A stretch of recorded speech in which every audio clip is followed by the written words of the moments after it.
ओम श्री साईनाथाय नमः। ओम साई राम। श्री साई सचरित्र अध्याय 15। नारदीय कीर्तन पद्धति। श्री चोलकर की शक्कर रहित चाय, 2 छिपकलियां। पाठकों को स्मरण होगा कि छठे अध्याय के अनुसार शिरडी में रामनवमी उत्सव मनाया जाता था। ये कैसे प्रारंभ हुआ और पहले वर्ष इस अवसर पर कीर्तन करने के लिए एक अच्छे हरिदास के मिलने में क्या क्या कठिनाई हुई, इसका भी वर्णन वहां किया गया है। इस अध्याय में दासगणों की कीर्तन पद्धति का वर्णन होगा। नारदीय कीर्तन पद्धति। बहुधा हरिदास कीर्तन करते समय एक लंबा अंगरखा और पूरी पोशाक पहनते हैं। वे सिर पर फेंटा या साफा बांधते हैं और एक लंबा कोट तथा भीतर कमीज, कंधे पर गमछा और सदैव की भांति एक लंबी धोती पहनते हैं। एक बार गांव में कीर्तन के लिए जाते हुए दासगणों भी उपयुक्त रीति से सज धज कर बाबा को प्रणाम करने पहुंचे। बाबा उन्हें देखते ही कहने लगे, अच्छा दूल्हा राजा, इस प्रकार बन ठन कर कहाँ जा रहे हो? उत्तर मिला, कीर्तन के लिए। बाबा ने पूछा कि कोट, गमछा और फेंटे, इन सब की आवश्यकता ही क्या है? इनको अभी मेरे सामने ही उतारो। इस शरीर पर इन्हें धारण करने की कोई आवश्यकता नहीं है। दासगणों ने उन वस्त्रों को कभी नहीं पहना। वे सदैव कमर से ऊपर अंग खुले रखकर, हाथ में करताल और गले में हार पहनकर ही कीर्तन किया करते थे। यह पद्धति यद्यपि हरिदासों द्वारा अपनाई गई पद्धति के अनुरूप नहीं है, परंतु फिर भी शुद्ध तथा पवित्र है। कीर्तन पद्धति के जन्मदाता नारद मुनि कटी से ऊपर सिर तक कोई वस्त्र धारण नहीं करते थे। वे एक हाथ में वीणा लेकर हरि कीर्तन करते हुए त्रिलोक में घूमते थे। श्री चोलकर की शक्कर रहित चाय। बाबा की कीर्ति पूना और अहमदनगर जिलों में फैल चुकी थी, परंतु श्री नाना साहेब चांदोरकर के व्यक्तिगत वार्तालाप तथा दासगणों के मधुर कीर्तन द्वारा बाबा की कीर्ति कोंकण, बंबई प्रांत में भी फैल गई। इसका श्रेय केवल श्री दासगणों को ही है। भगवान उन्हें सदैव सुखी रखें। उन्होंने अपने सुंदर प्राकृतिक कीर्तन से बाबा को घर घर पहुंचा दिया। श्रोताओं की रुचि प्राय भिन्न भिन्न प्रकार की होती है। किसी को हरिदासों की विद्वता, किसी को भाव, किसी को गायन, तो किसी को चुटकुले तथा किसी को वेदांत विवेचन और किसी को उनकी मुख्य कथा रुचिकर प्रतीत होती है। परंतु ऐसे बिरले ही हैं जिनके हृदय में संत कथा या कीर्तन सुनकर श्रद्धा और प्रेम उमड़ता हो। श्री दासगणों का कीर्तन श्रोताओं के हृदय पर स्थायी प्रभाव डालता था। एक ऐसी घटना नीचे दी जाती है। एक समय थाने के श्री कोपिनेश्वर मंदिर में श्री दासगणों कीर्तन में श्री साईं बाबा का गुणगान कर रहे थे। श्रोताओं में एक चोलकर नामक व्यक्ति, जो थाने के दीवानी न्यायालय में एक अस्थायी कर्मचारी थे, भी वहां उपस्थित थे। दासगणों का कीर्तन सुन के वह बहुत प्रभावित हुआ और मन ही मन बाबा को नमन कर प्रार्थना करने लगा कि हे बाबा, मैं एक निर्धन व्यक्ति हूँ और अपने कुटुंब का भरण पोषण भी भलीभांति करने में असमर्थ हूँ। यदि मैं आपकी कृपा से विभागीय परीक्षा में उत्तीर्ण हो गया तो आपके श्री चरणों में उपस्थित होकर आपके निमित्त मिश्री का प्रसाद बांटूंगा। भाग्य ने पलटा खाया और चोलकर परीक्षा में उत्तीर्ण हो गया। उसकी नौकरी भी स्थायी हो गई। अब केवल संकल्प ही शेष रहा। शुभस्य शीघ्रम। श्री चोलकर निर्धन तो था ही और उसका कुटुंब भी बड़ा था, अतः वह शिरडी यात्रा के लिए मार्गव्यय जुटाने में असमर्थ हुआ।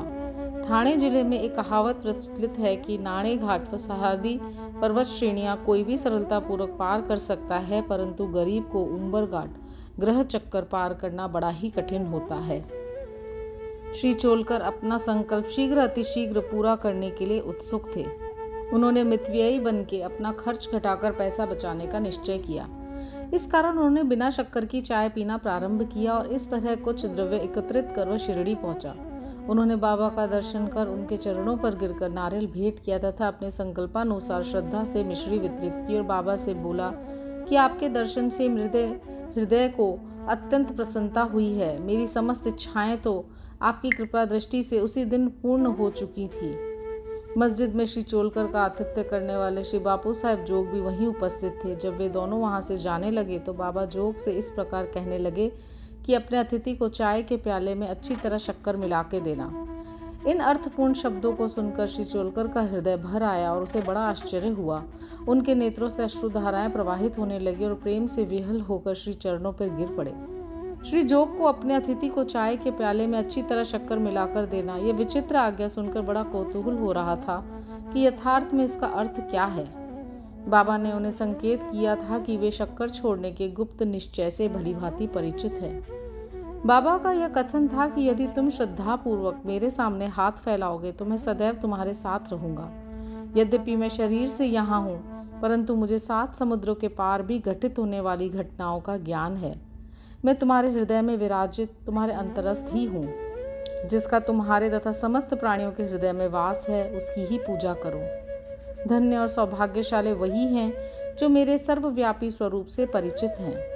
बाबा ने श्री चोलकर को कितनी सुंदर तथा महत्वपूर्ण शिक्षा प्रदान की। 2 छिपकलियों का मिलन। अब हम 2 छोटी छिपकलियों की कथा के साथ ही यह अध्याय समाप्त करेंगे। एक बार बाबा मस्जिद में बैठे थे कि उसी समय एक छिपकली चिकचिक करने लगी। कौतूहलवश एक भक्त ने बाबा से पूछा कि छिपकली के चिकचिकाने का क्या कोई विशेष अर्थ है? ये शुभ है या अशुभ? बाबा ने कहा कि इस छिपकली की बहन आज औरंगाबाद से यहाँ आने वाली है, इसलिए प्रसन्नता से फूली नहीं समा रही है। वह भक्त बाबा के शब्दों का अर्थ न समझ सका, इसलिए वह चुपचाप वहीं बैठ गया। उसी समय औरंगाबाद से एक आदमी घोड़े पर बाबा के दर्शनार्थ आया। वह तो आगे जाना चाहता था, परंतु घोड़ा अधिक भूखा होने के कारण आगे बढ़ता ही न था। तब उसने चना लाने एक थैली निकाली और धूल झटकारने के लिए उसे जमीन पर फटकारा तो उसमें से एक छिपकली निकली और सबके देखते ही देखते वह दीवार पर चढ़ गई। बाबा ने प्रश्न करने वाले भक्त से ध्यानपूर्वक देखने को कहा। छिपकली तुरंत ही गर्व से अपनी बहन के पास पहुंच गई और दोनों बहनें बहुत देर तक एक दूसरे से मिली और परस्पर चुंबन व आलिंगन कर चारों ओर घूम घूम कर प्रेम पूर्वक नाचने लगी। कहाँ शिरडी और कहाँ औरंगाबाद। किस प्रकार एक आदमी घोड़े पर सवार होकर थैली में छिपकली को लिए हुए वहां पहुंचता है और बाबा को उन 2 बहनों की भेंट का कैसे पता चल जाता है, यह सब घटना बहुत आश्चर्यजनक है और बाबा की सर्वव्यापकता की द्योतक है। शिक्षा।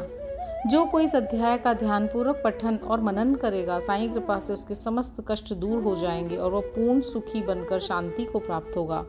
श्री सद्गुरु साईनाथार्पण मस्तु। शुभम भवतु। ओम साई राम।